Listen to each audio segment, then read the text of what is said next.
much. And on behalf of Melania, myself, and our entire family, I want to thank you all for being here tonight. It's a very special occasion at a very special place.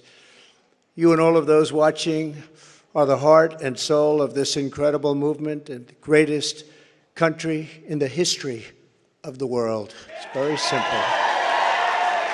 There has never been anything like it.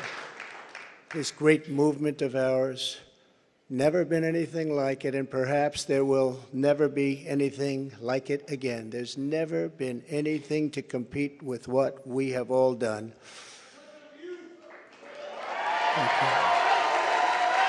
Ladies and gentlemen, distinguished guests, and my fellow citizens, America's comeback starts right now.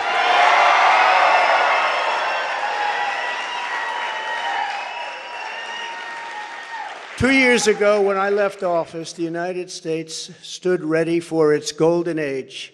Our nation was at the pinnacle of power, prosperity, and prestige, towering above all rivals, vanquishing all enemies, and striding into the future, confident and so strong. In 4 short years, everybody was doing great. Men, women, African Americans, Asian Americans, Hispanic Americans, everybody was thriving like never before.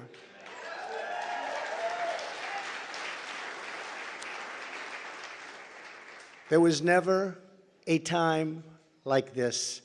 We turned the page on decades of globalist sellouts and one-sided trade deals, lifted millions out of poverty, and together we built the greatest economy in the history of the world. When the virus hit our shores, I took decisive action and saved lives and the U.S. economy. And by October of the same year, America was roaring back with the #1 fastest economic recovery ever recorded. How about that? All of the incoming administration, and all they had to do was just sit back and watch. Inflation was non-existent. Our southern border was by far the strongest ever. And because the border was so tight, drugs were coming into our country at the lowest level in many, many years. Importantly, after decades of rising energy costs, the United States had finally attained the impossible dream of American energy independence, which soon would have turned into energy dominance.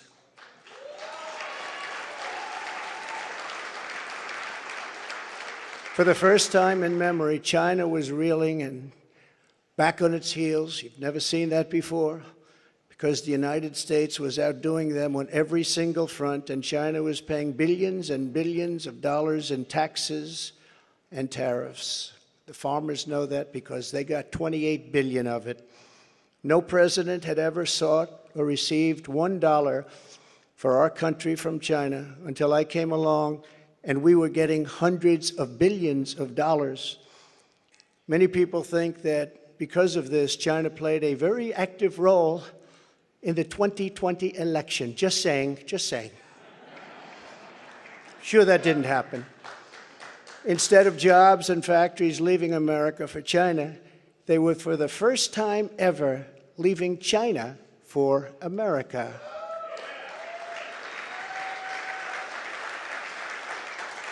Businesses were pouring back because of our historic tax and regulation cuts, the biggest in both categories in history, bigger even than what Ronald Reagan was able to produce, and he produced a lot.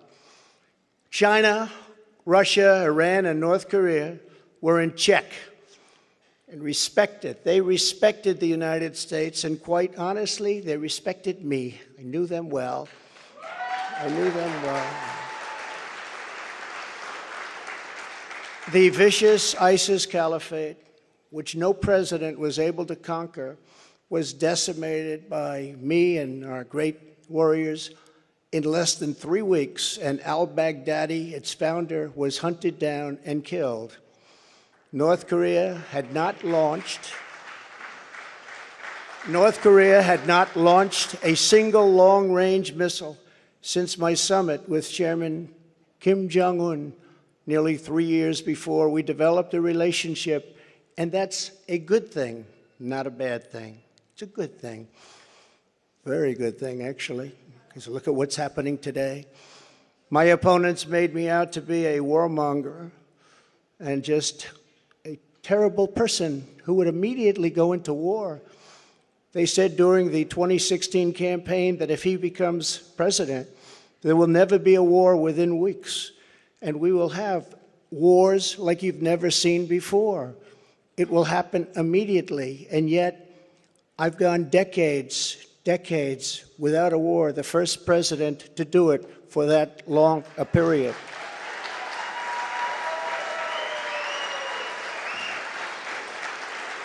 The world was at peace, America was prospering, and our country was on track for an amazing future because I made big promises to the American people, and unlike other presidents, I kept my promises. I kept them.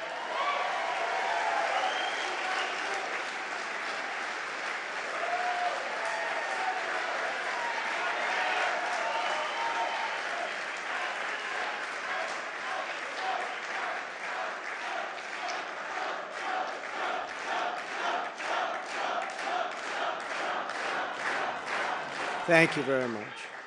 Under our leadership, we were a great and glorious nation, something you haven't heard for quite a long period of time. We were a strong nation, and importantly, we were a free nation. But now we are a nation in decline. We are a failing nation. For millions of Americans, the past 2 years under Joe Biden have been a time of pain, hardship, anxiety, and despair. As we speak, inflation is the highest in over 50 years. Gas prices have reached the highest levels in history and expect them to go much higher now that the strategic national reserves, which I filled up, have been virtually drained in order to keep gasoline prices lower just prior to the election. Joe Biden has intentionally surrendered our energy independence. There is no longer even a thought of dominance, and we are now begging for energy help from foreign nations, many of whom find us detestable. Our southern border has been erased, and our country is being invaded by millions and millions of unknown people, many of whom are entering for a very bad and sinister reason. And you know what that reason is. We will be paying a big price for this invasion into our country for years to come. Hundreds of thousands of pounds of deadly drugs, including very lethal fentanyl, are flooding across the now open and totally porous southern border. The blood-soaked streets of our once great cities are cesspools of violent crimes, which are being watched all over the world as leadership of other countries explain that this is what America and democracy is really all about. How sad. The United States has been embarrassed, humiliated, and weakened for all to see. The disasters in Afghanistan, perhaps the most embarrassing moment in the history of our country, where we lost lives, left Americans behind, and surrendered $85 billion worth of the finest military equipment anywhere in the world. And Ukraine, which would have never happened if I were your president, are something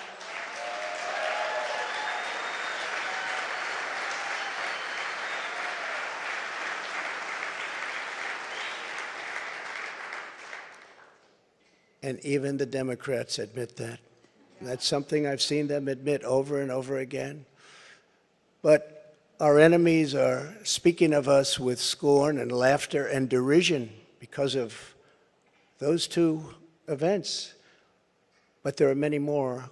Even just today, a missile was sent in, probably by Russia, to Poland, 50 miles into Poland, and people are going absolutely wild and crazy, and they're not happy. They are very, very angry.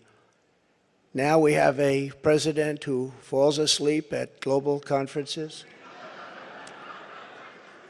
was held in contempt by the British Parliament over Afghanistan, Thanks to the words of wisdom, he said thank you to the wrong country for inviting him to a major summit on the environment of all things. They fly for days to get there, and then he calls the country a name that was actually a country on another continent. And he's leading us to the brink of nuclear war, a concept unimaginable just 2 short years ago. You cannot mention the nuclear word. It's too devastating. The Green New Deal and the environment, which they say may affect us in 300 years, is all that is talked about, and yet nuclear weapons, which would destroy the world immediately, are never even discussed as a major threat. Can you imagine? They say the ocean will rise 1/8 of an inch over the next 200 to 300 years.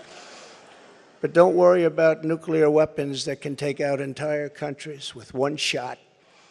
Something is wrong with their thinking. Under Biden and the radical Democrats, America has been mocked, derided, and brought to its knees, perhaps like never before. But we are here tonight to declare that it does not have to be this way. It does not have to be this way.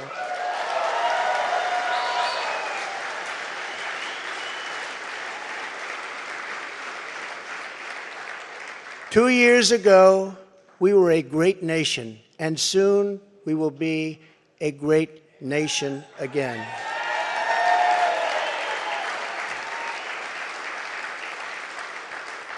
The decline of America is being forced upon us by Biden and the radical left lunatics running our government right into the ground. This decline is not a fate we must accept. When given the choice, boldly, clearly, and directly, I believe the American people will overwhelmingly reject the left's platform of national ruin, and they will embrace our platform of national greatness and glory to America. Glory.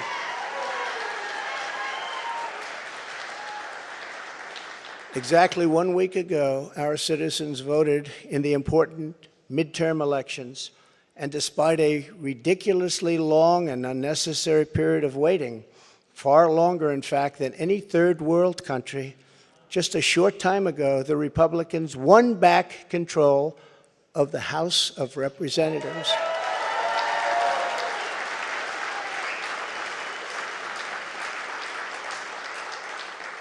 And it was with a great Trump-endorsed candidate, Congressman-elect Kevin Kiley, who is a fantastic person, And I'm very happy it was his vote that did it. But we now won back. This happened just an hour ago. Much criticism is being placed on the fact that the Republican Party should have done better, and frankly, much of this blame is correct. But the citizens of our country have not yet realized the full extent and gravity of the pain our nation is going through, and the total effect of the suffering is just starting to take hold. They don't quite feel it yet, but they will very soon. I have no doubt that by 2024, it will sadly be much worse, and they will see much more clearly what happened and what is happening to our country. And the voting will be much different. 2024.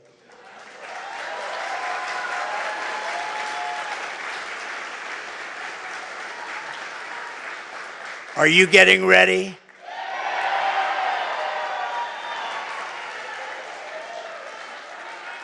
And I am too. I am too.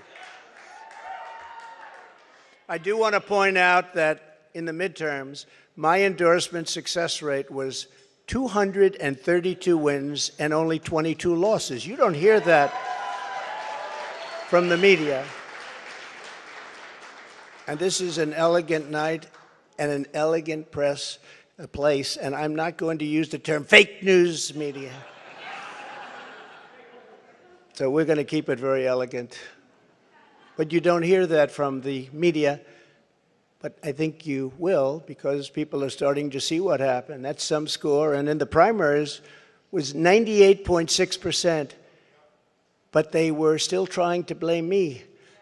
And the reason for the success and that unprecedented success rate is that the Trump administration changed our nation on trade, on securing the border. We're the strongest, safest border ever in the history of our country. On Islamic terrorism, we had practically, just about, not that I can think of, no Islamic attacks, terrorist attacks during the Trump administration. And in fact, we got along very well with the various countries,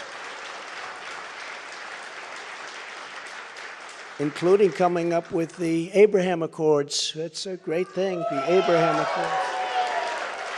But it's because of cutting taxes and cutting regulations at the highest level ever, and on building the greatest economy.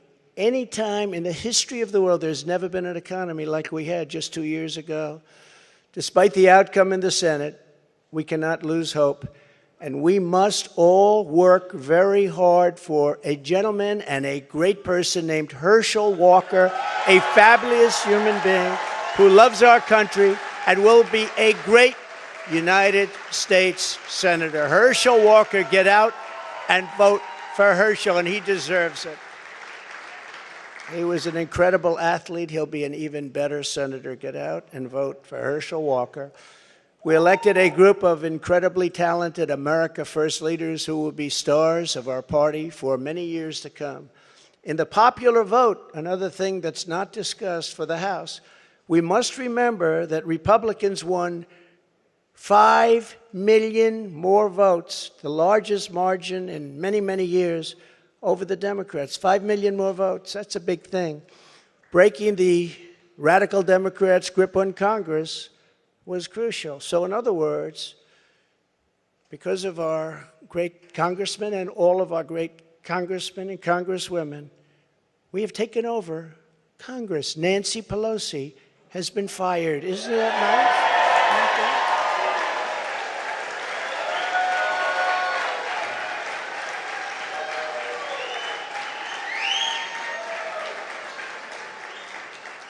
I told them, I said, if you just keep a little bit lower standard, you're going to have a big victory. They said, let's win by 40 seats. Let's win by 50. I said, if you win by 2 seats, be happy. But she's on her way to another country right now. She's been fired. But we always have known that this was not the end. It was only the beginning of our fight to rescue the American dream.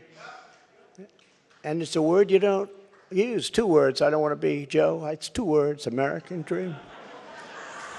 That was not good what he did. There are a lot of bad things, like going to Idaho and saying, welcome to the state of Florida. I really love it. In order to make America great and glorious again, I am tonight announcing my candidacy for President of the United States.